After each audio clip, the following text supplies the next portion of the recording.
Mais uma vez estamos juntos, irmãos, para o nosso estudo de quarta-feira e reitero aqui a minha alegria, o meu prazer em poder adentrar os lares, estar com vocês, se bem que eu não possa vê-los, mas estão me vendo e eu fico muito feliz por esta oportunidade.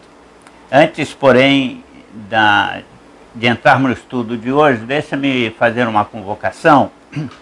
Eu estou convocando o Conselho da Igreja, a diretoria estatutária e os conselheiros para uma reunião no próximo sábado, às 10 da manhã. Eu preciso desta reunião presencial. Trata-se de acertarmos a questão da eleição. Nós não podemos ter sessão plenária, nos reunirmos para a sessão presencial com a eleição da diretoria e o nosso tempo de diretoria finda agora no dia 30 de junho.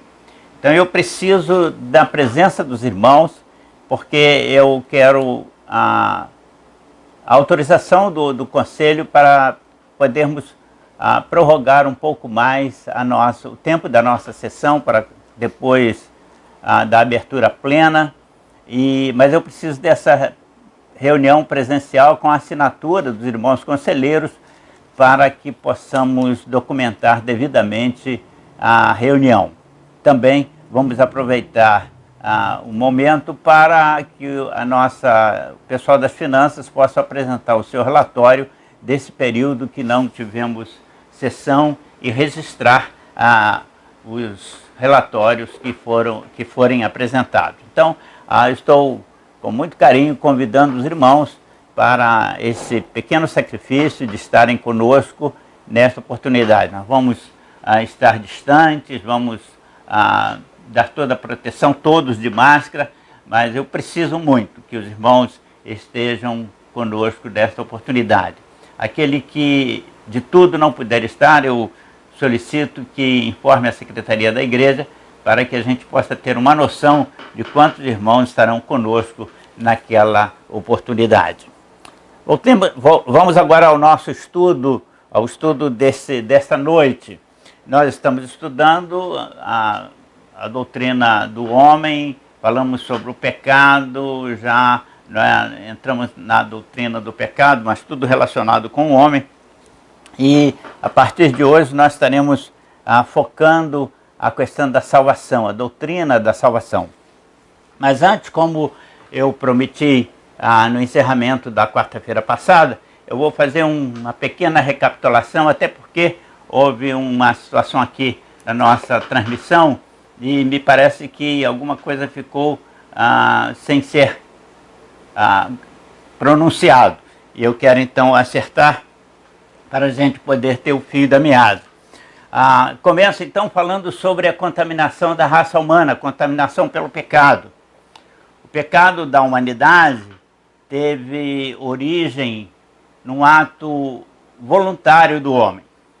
Adão, o primeiro homem, escolheu atender à sua própria vontade em vez de atender à vontade do Criador e pecou.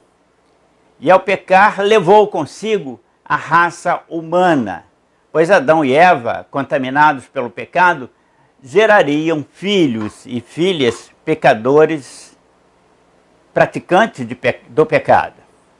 O texto de Romanos 5,12 fala sobre isso. O pecado entrou no mundo por um homem e com o pecado a morte. Romanos 5,19 diz que assim como pela desobediência de um só homem todos pecaram, assim também a obediência de um só homem justificará a todos.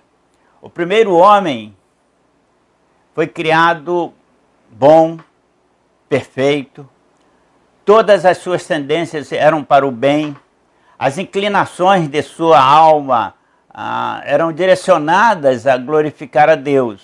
Esse é o Adão no seu estado de inocência, no seu estado de perfeição criado por Deus. Adão era um ser livre, independente, senhor de sua vontade, ele poderia fazer o que quisesse. Ele era um ser livre. Mas ele deveria relacionar-se com Deus em obediência pessoal, voluntariosa e em amor. Essa é a condição do homem no seu primeiro estado, no seu primeiro estágio da sua história. O que fazemos para Deus, irmãos, devemos fazer em ato de amor, em glorificação a Ele, inclusive as nossas atitudes de obediência. Por isso, para isso, o Criador nos dotou do dom do livre-arbítrio, podendo optar, decidir entre a própria vontade e a vontade de Deus. Quem obedece a Deus, obedece porque quer obedecer e não porque Deus o obriga à obediência. O que desobedece, desobedece porque quer desobedecer e não porque Satanás o obriga. Algumas pessoas colocam na conta de Satanás os seus pecados. Negativo, você é responsável. A ação dele é na área da tentação. Ele induz, ele sugere, mas o ato de pecar ou não pecar é um ato pessoal, é uma decisão pessoal. Foi nessa situação que o tentador, Satanás, foi a Adão e o tentou. Era de se esperar que Adão resistisse à tentação e, por decisão pessoal, fosse obediente, pois ele tinha poder para tal, tendo em vista as condições favoráveis em que fora criado, como diz o texto, bom e perfeito. Mas tal não aconteceu. O homem, Adão, cedeu à tentação e espiritualmente, imediatamente, morreu, no sentido espiritual, pois a comunhão com Deus se perdeu. Bem, uma recapitulação que faço para entrar na doutrina da salvação. Eu quero ler para os irmãos o texto em Efésios capítulo, primeiro João 3,16, depois Efésios, a carta de Paulo aos Efésios, capítulo 2, versículos 8 e 10. João 3,16 diz: porque Deus amou o mundo de tal maneira que deu o seu Filho unigênito, para que todo aquele que nele crer não pereça, mas tenha a vida eterna. E o versículo 36 desse capítulo 3 de João diz o seguinte, acostumado com os textos de cor, 3:36 diz o seguinte: por isso, quem crê no Filho tem a vida eterna. O que, todavia, não crê, se mantém rebelde contra o Filho, não verá a vida, mas sobre ele permanece a ira de Deus. Agora, na carta aos Efésios, capítulo 2, versículo 8 e 10. Porque pela graça sois salvos, mediante a fé. E isso não vem de vós, é dom de Deus. Pois somos feituras dele, criado em Cristo Jesus para boas obras, as quais Deus de antemão preparou para que andássemos nela. Para compreendermos a doutrina da salvação, é necessário nos lembrarmos da doutrina que diz respeito à soberania de Deus sobre o universo, sobre o homem, sobre a história da humanidade e suas intervenções soberanas nela.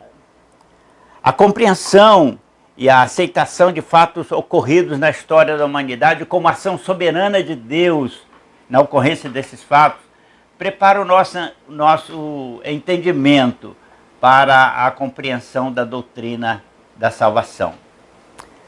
A Bíblia declara-nos que Deus criou o universo, no universo o planeta Terra, na Terra a vida, os seres viventes e entre estes seres viventes o homem, um ser criado à imagem e semelhança de Deus, o Criador.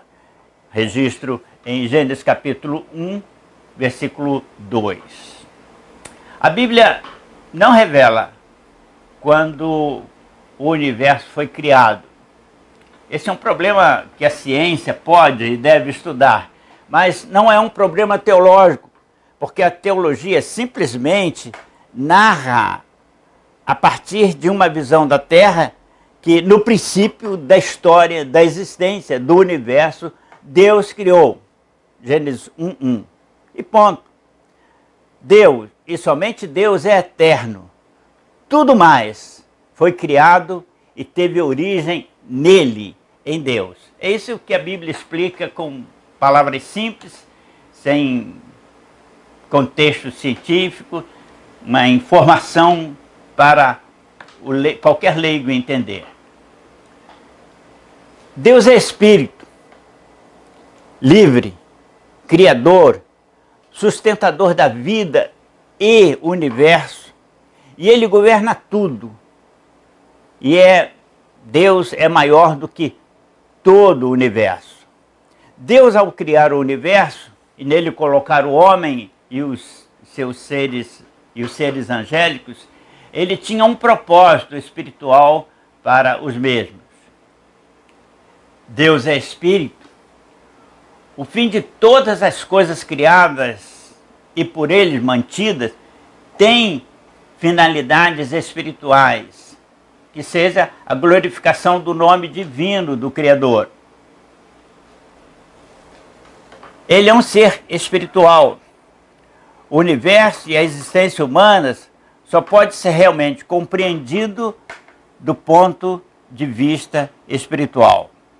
Então, para que possamos entender Deus, nós temos que entender dentro do nível espiritual.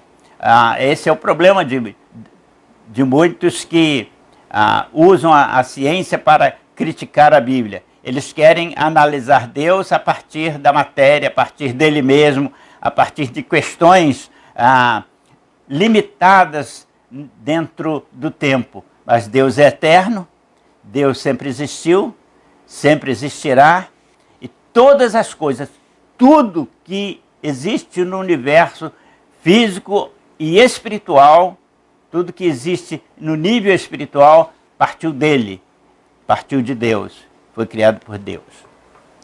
Continuando, Deus é o Criador de tudo, e tudo, para continuar existindo, depende dele. A natureza, as criaturas são sustentados por ele. Por isso ele tem o direito sobre todos nós, e dele é inerente a soberania. Estou destacando a questão da soberania para vocês poderem entender lá na frente a questão da salvação. O homem, a criatura humana, porém, foi criado soberanamente livre, senhor de suas decisões, livre para fazer suas escolhas. O homem foi criado assim para poder comunicar-se com o Criador, um ser espiritual. Sua origem espiritual é para livremente ser colaborador do Criador na manutenção da terra, seu berço natal e sua origem material. O que o homem, a colaboração do Senhor, e eu vou falar muito sobre a parceria entre o Criador e o ser humano, essa parceria e essa colaboração, ela sempre vai ser a partir de uma decisão pessoal do homem de colaborar, de servir ao Senhor. Mas a soberania do Criador também incide sobre o homem, apesar de livre e independente. A soberania de Deus sobre o homem, um ser livre, é exercida por um governo moral. pelo governo de Deus, que é um governo moral.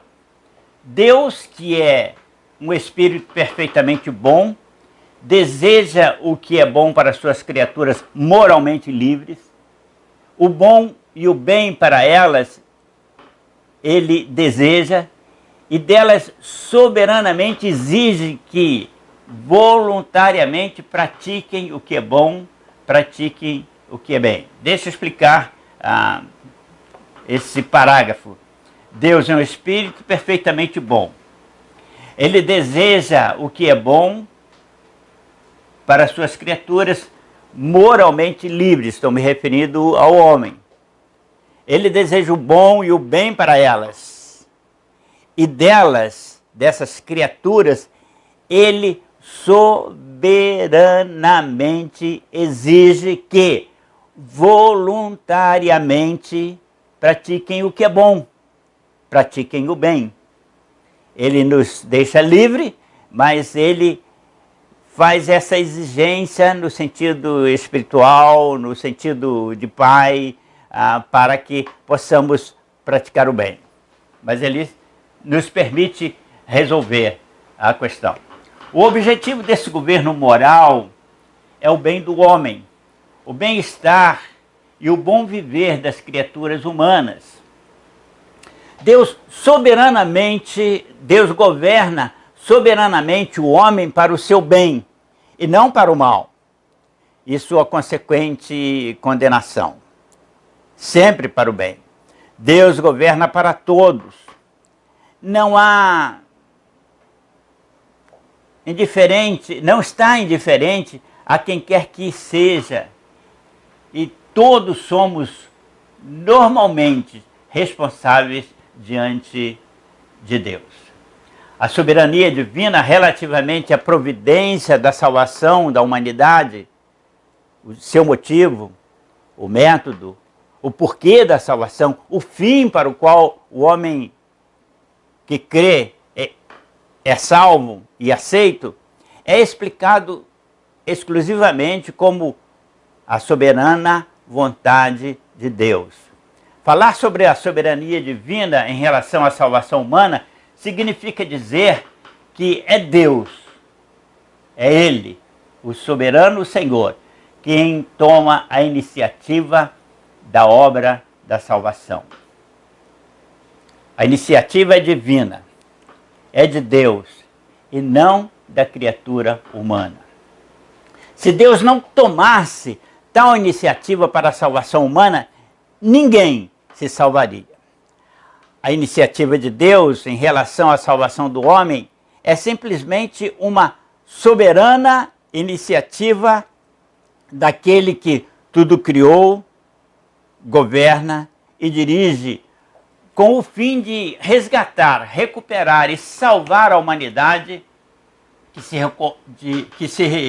corrompeu e caiu no pecado. A iniciativa na salvação do homem é uma manifestação soberana do ser divino, um espírito pessoal riquíssimo em atributos morais, e a iniciativa para a salvação da humanidade procede de todo o seu ser. Deus é o Pai eterno e podemos afirmar que a sua iniciativa na salvação do homem procede do seu coração amoroso. Assim sendo, podemos afirmar que Deus não predestina uns para a salvação e outros para a condenação, mas sim deseja a salvação de todos.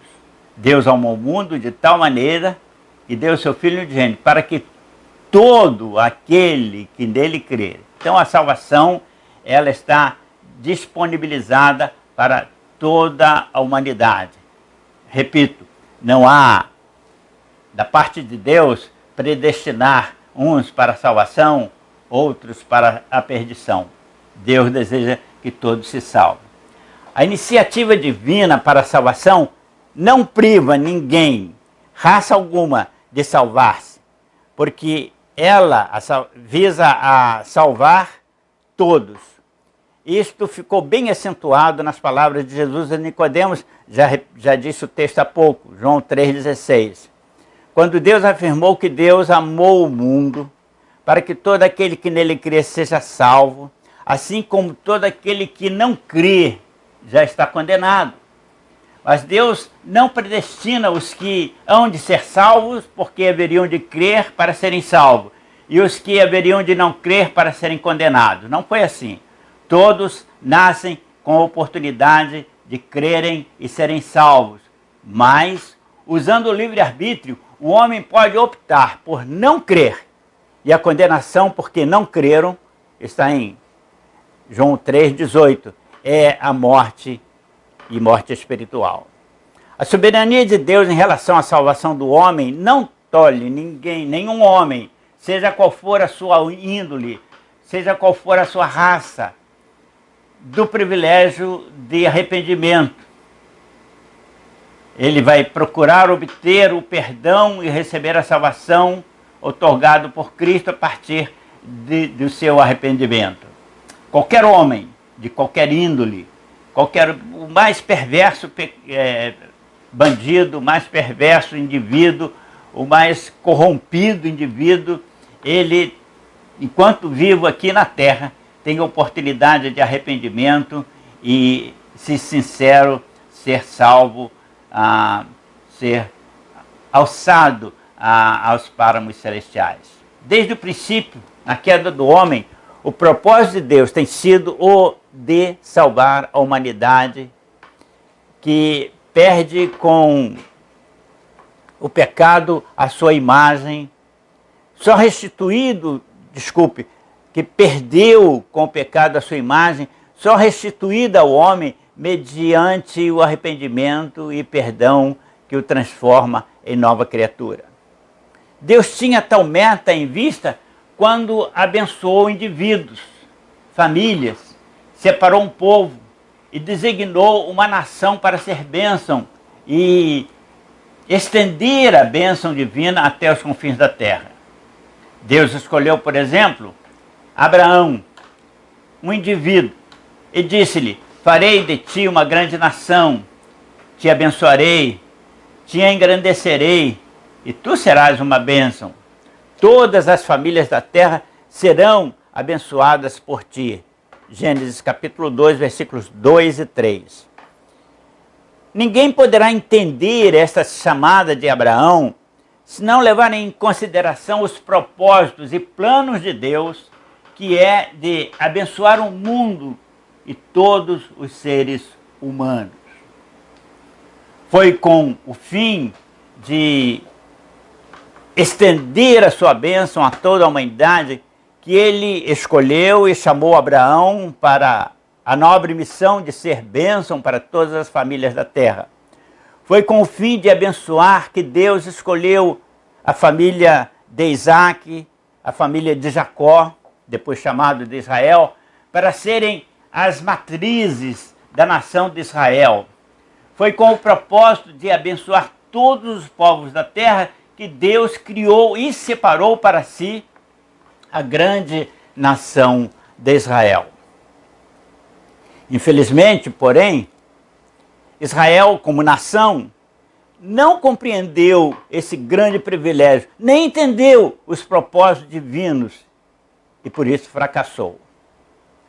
No intuito de evitar a derrocada espiritual de Israel como país e levar a nação a cumprir sua missão, Deus enviou profetas para falar ao povo em seu nome, profetas que por diversas vezes alertou o povo israelita quanto aos seus valores e deveres para com Deus e a sua grandiosa missão. Mas, lamentavelmente, o povo endureceu a cerviz, petrificaram seus corações, não deram a devida atenção aos avisos de Deus pelos seus mensageiros. Leio os textos de Isaías 49, versículo 6 e 60, versículo 21, apenas para pontuar isso aí. Assim diz ele: pouco os sereis meu servo, para restaurares as tribos de Jacó e tornares a trazer os remanescentes de Israel. Também te dei como luz para os gentios, para seres a minha salvação até a extremidade da terra. Levar a minha salvação até a extremidade da terra. 60, versículo 21. Todos os do teu povo serão justos para sempre, e para sempre herdarão a terra. Serão renovos por mim plantados, obras das minhas mãos, para que eu seja glorificado. Meus queridos, mas não obstante o fracasso israelita como nação, como povo eleito para uma nobre missão, esse precioso tesouro confiado a Israel foi segurado, não se perdeu. E nem os planos de Deus foram alterados, porque hoje, graças a Israel, todas as nações da terra estão sendo abençoadas com a mensagem e as revelações de Deus no que se concerne à salvação. Não por Israel, mas a partir de Israel, onde nasceu o cristianismo, a Igreja de Cristo, e pelo mundo se espalhou. Deixa repassar esse ponto aí, né, para esclarecer. Israel foi chamado, né, desde Abraão, depois Abraão chamado como indivíduo, depois famílias de Abraão, Isaac e Jacó, separadas por Deus para, como matriz, dar origem ao povo de Israel, à nação de Israel. Era propósito de Deus que Israel fosse bênção sobre a terra. Ele, o Senhor, estaria dirigindo, operando, abençoando o povo, e as demais nações olhariam para Israel e veriam manifestado nela o poder de Deus. Mas Israel, ao invés de ser modelo, quis seguir o modelo das nações ímpias, e aí perdeu a bênção de ser o que Deus queria que ela fosse. Mas estou dizendo que, apesar de tudo, não por Israel, mas pela providência de Deus, a partir de Israel, as nações são abençoadas, e hoje nós podemos observar isso, todas as nações da terra sendo abençoadas com a mensagem do Evangelho. E aí, por que eu faço esse destaque, por que eu faço essa ressalva? Para dizer que, depois de Israel, entre as nações, Deus também separou um povo, o seu povo, a sua igreja, para que ela pudesse levar avante o plano de Deus e a disseminação da palavra. A encarnação e a apropriação do Messias, Jesus, constitui-se a maior prova da boa vontade de Deus de oferecer a salvação a toda a humanidade. Pela encarnação de Jesus, Jesus tornou-se filho da raça. Ele nasceu de uma mulher para que o seu trabalho propiciatório pudesse lançar os alicerces da salvação da raça humana em todo o mundo, independente de ser ou não ser descendentes de Abraão. Portanto, e aí essa ordem Jesus deu à igreja iniciante, momentos antes dele voltar para a presença do Pai nos páramos celestiais. Portanto, ide por todo o mundo, fazei discípulos por todas as nações, batizando-os em o nome do Pai e do Filho e do Espírito Santo, ensinando-os a obedecer às coisas que vos ordenei, e eu estarei convosco todos os dias, até os finais dos tempos. Mateus 28, 19 e 20. Meus irmãos, não pode haver nenhuma dúvida de que o propósito de Deus, desde o início da criação, é o bem-estar dos humanos. Assim como a humanidade caiu e ficou sob condenação em decorrência do pecado, Deus iniciou o processo do resgate para a humanidade, oferecendo a todos aqueles que querem o dom gracioso da salvação. Isso ele fez imediatamente após o homem pecar. Com isso, a teologia não quer dizer que todos serão salvos, porque a salvação do indivíduo depende mais do que da vontade de Deus. A salvação do indivíduo depende também do homem, do indivíduo, da vontade pessoal de cada um. Quando Deus criou o ser humano, dotou do livre-arbítrio. E este legado continua a fazer parte da natureza humana. Mesmo depois da má escolha feita por Adão, com a consequente queda da humanidade, o homem continuou livre. Uma criatura com liberdade, podendo escolher entre o certo e o errado, e fazendo opções que influem em seu destino eterno. O livre-arbítrio é o poder pelo qual o homem decide suas questões, toma suas decisões, decide seus atos, opta pelo seu próprio destino. Por ser a própria pessoa que toma de forma pessoal e consciente suas decisões, é que ele responderá diante de Deus no juízo final, de forma consciente, pessoal, pela sua decisão de aceitação ou rejeição quanto à salvação por Deus oferecida. Em Gênesis 3,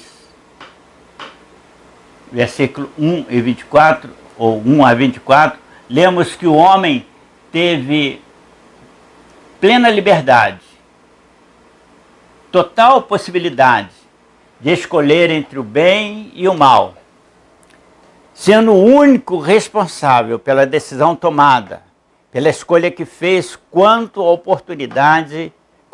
a oportunidade de exercer seu livre-arbítrio se lhe apresentou.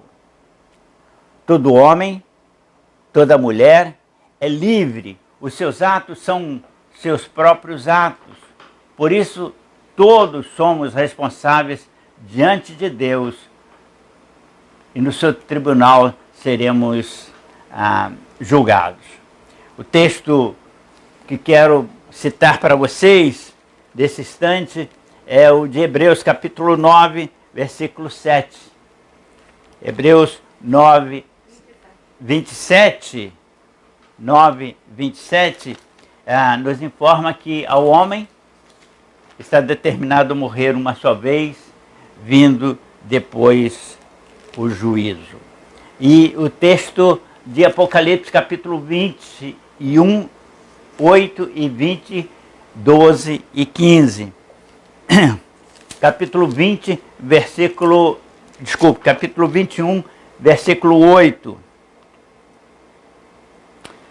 Quanto, porém, aos covardes, aos incrédulos, aos abomináveis, aos assassinos, aos impuros, aos feiticeiros, aos idólatras e a todo mentiroso, a parte que se lhe cabe será no lago que arde com fogo e enxofre, a saber, a segunda morte. Ainda o capítulo 20, versículos 12 e 15, diz o seguinte, João descrevendo a visão que teve em Patmos. E vi também os mortos, grandes e pequenos, postos em pé diante do trono. Então se abriram os livros, ainda abriu-se outro livro, o livro da vida, e os mortos foram julgados segundo as suas obras, conforme o que estava escrito nos livros. Versículo 15. E aquele que não foi achado escrito no livro da vida foi lançado para dentro do lago de fogo. A minha pergunta ao querido amigo ouvinte que me acompanha nesse estudo e que ainda não tem certeza da salvação. O seu nome está no livro da vida? Ele precisa estar lá. O texto fala de livros que serão abertos e observar das obras de cada um. Mas nós não seremos salvos ou condenados pelo que está escrito ali nas obras. O que determina o direito da morada eterna com Deus é o nome está no livro da vida. E para que o seu nome esteja no livro da vida, você precisa aceitar a salvação que Deus tem lhe oferecido, como estamos explicando. Mas já indo para o final, Deus nunca Deus nunca forçou, nem forçará a vontade humana. Ele sempre tratou o homem como um ser livre e responsável pelos seus próprios atos. Você pode consultar Romanos 5, versículo 12 e 18. O homem peca por sua voluntariedade, atendendo aos desejos da sua alma inclinada a pecar, em atenção às insinuações do pai da mentira, Satanás. Da mesma forma, o homem opta por não pecar voluntariamente, atendendo aos anseios, aos desejos da sua alma inclinada a não pecar e viver em santidade e viver em conformidade com a vontade do Pai, Criador do céu, da terra e dos homens. O homem voluntariamente escolhe e permite-se viver no pecado, satisfazendo a vontade da carne, e com a mesma voluntariedade pode e deve permitir-se viver longe do pecado, satisfazendo aos desejos do seu espírito que anseia pela comunhão com o Espírito de Deus. A Bíblia é clara na revelação de que Deus oferece ao homem a salvação da vida escravizada pelo pecado, com sua consequência eterna, e que cabe ao homem, livre e voluntariamente, aceitar ou rejeitar a oferta da salvação feita amorosamente por Deus. Texto de Romanos 5, 12, 6, 23 e João 3, 16. O pecado ingressou na humanidade por meio de um homem, e pelo pecado a morte, que ficou com o legado a todos os homens, e todos pecaram. O salário do pecado é a morte, mas a dádiva divina é a vida eterna, através de Cristo Jesus. Quem crê no Filho de Deus será salvo, tem a vida eterna. Aquele que não crê no Filho de Deus, o Senhor Jesus Cristo, não verá a vida, pois sobre ele permanecerá a ira e o juízo divino. Nós vamos continuar falando sobre a salvação, e na próxima quarta-feira, então, estaremos falando de como se alcança o status de salvo. Mas no estudo de hoje, eu até fui muito repetitivo, mas foi intencional, a informação de que a salvação é um dom de Deus, ela nos foi disponibilizada por Deus, mas ninguém é obrigado a ser salvo. Ninguém é obrigado a ser salvo. Nem ninguém é obrigado a se perder. Então, você é que faz a decisão. Ninguém que sofrer o tormento da eternidade, e não há uma palavra exata para descrever o que é aquele tormento. A Bíblia usa algumas, como figura de linguagem, algumas expressões como lago de fogo, inferno, mas são palavras para dar uma ideia. Não temos como descrever o tormento, a angústia, o sofrimento eterno, sem fim. Assim como não podemos descrever, não há palavra que descreva o gozo, a alegria, o prazer eterno de morarmos com o Senhor dentro dos planos originalmente estabelecidos por Deus antes mesmo da criação do universo. Então o homem é livre, somos livres para optar pelo pecado ou pela santidade, pela perdição ou a salvação. E como veremos nas lições seguintes, nós temos que buscar em Deus a salvação que Ele nos oferece. Mas na próxima lição, então, como se alcança o status de salvo? Oremos. Pai querido, nós te agradecemos por esse encontro, pela oportunidade feliz de estarmos reunidos nesta noite ao redor da Tua Palavra, estudando assuntos tão marcantes e interessantes para a nossa vida. Abençoe, Senhor, a Tua igreja, os Seus filhos que estão estudando, que estão acompanhando com atenção esse estudo. Abençoe aqueles aos quais estamos chegando pela primeira vez. Abençoe aqueles que já chegamos de outras vezes, mas que ainda não fizeram uma decisão por Cristo, pela salvação. Que esse estudo possa abençoá-los e ajudá-los a tomarem uma decisão. Nós oramos em nome de Jesus. Amém.